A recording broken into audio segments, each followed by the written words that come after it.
Rome thought it had Britain under control. The legions were settled. The tribes were taxed. The province was pacified.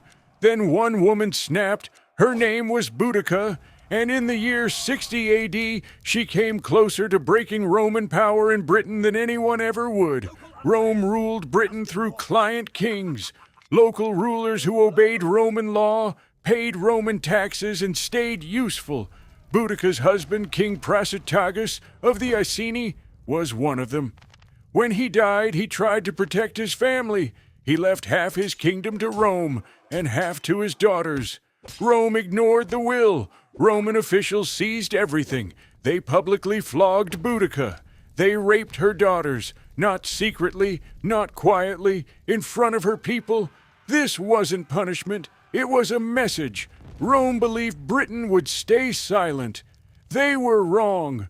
Boudica didn't beg. She didn't negotiate. She rallied tribes that already hated Rome. The Iceni, the Trinovantes, others who were tired of taxes, land seizures, and Roman arrogance. Within weeks, she had an army. Ancient sources describe her as tall, fierce, red-haired, wearing a cloak and carrying a spear. More importantly, she was furious, and she aimed that fury at Rome's cities. Her first target was Camulodunum, a Roman colony, full of retired soldiers and almost completely undefended. The Romans didn't even bother to build walls. They thought Britain was safe. Boudica proved them wrong. Her army surrounded the city. Rome sent help.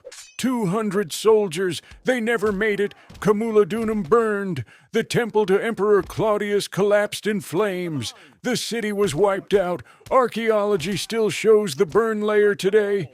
Next came Londinium, modern London, a major trade hub packed with Roman merchants and collaborators. The Roman governor, Suetonius Paulinus, rushed back, but when he saw Boudica's army, he made a brutal decision. He abandoned the city. Those who fled lived. Those who stayed didn't. Londinium burned to the ground. Then Verulamium, another Romanized city, another massacre. In weeks, 3 major settlements were erased. Ancient historians estimate 70 to 80,000 Romans and allies were killed. Rome panicked. Emperor Nero reportedly considered abandoning Britain entirely, but Rome still had legions. And Suetonius chose his ground carefully. A narrow battlefield, trees on the sides, no room to be flanked. Boudica had numbers, maybe 100,000 warriors. Rome had 10,000 professionals and discipline. Boudica accepted the battle. That was the mistake. The Romans formed up, shields locked, javelins ready. When the Britons charged, the first volley cut them down by the hundreds. Still they came and hit a wall of shields that didn't move. The narrow field neutralized their numbers. Their longer swords were useless in the crush. The Romans advanced slowly, methodically. Boudica's warriors tried to retreat. They couldn't. Their own wagons filled with families blocked the escape. What followed was a massacre. Tacitus claims 80,000 Britons died. Rome lost 400. Boudica escaped the battlefield. What happened next is unclear. One source says she poisoned herself. Another says she fell ill and died. Either way, within weeks, she was gone. The rebellion was over. Rome stayed. But Boudica changed everything. Rome never ruled Britain the same way again. Officials were recalled. Policy softened.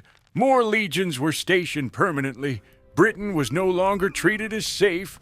Rome learned a lesson it never forgot. Push people far enough, and they will burn your cities. For centuries, Boudica was forgotten. Then Britain rediscovered her. Victorian statues turned her into a noble freedom fighter. But the real Boudica was harsher. She wasn't fighting for ideals. She was fighting for revenge. And for a moment, she made the most powerful empire on earth afraid. She lost the war. But she proved Rome could bleed, and sometimes that's enough to change history. If you want more stories about people who challenged empires and forced history to bend, subscribe. And if you want the next rebellion against Rome, you know what to do.